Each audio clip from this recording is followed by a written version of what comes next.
একরাশ মেঘ অশ্রুর মতো বৃষ্টি বুকে নিয়ে ভেসে চলেছে।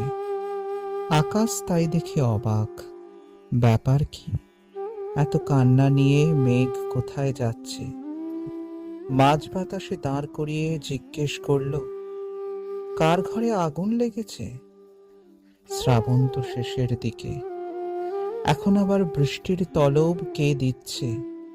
মেঘগুলো একটু চুপ করে রইল। তারপর এক সর্দার গোছের মেঘ বলল, গেছো ভুলে? যে মানুষটা ব্যাপ্তিতে তোমার চেয়েও বিস্তৃত, যার সৃষ্টির রামধনুতে আজও পৃথিবী রঙিন, এক জীবনের বিষাদ মন্থন করে যিনি সবার বাঁচার অমৃত রসদ এনেছেন তুলে, আজই তো সেই স্বপ্ন পথিকের চলে যাওয়ার দিন।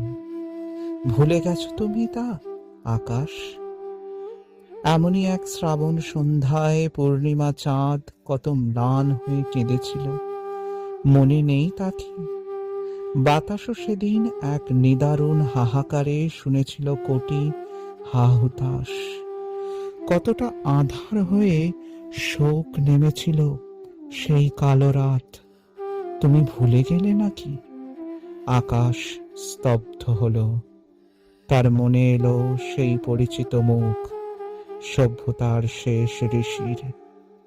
পথ ছেড়ে সে মেঘেদের বলল, যাও, পৃথিবীকে দেখাও কতটা বিষণ্ণ আজও আমাদের মন।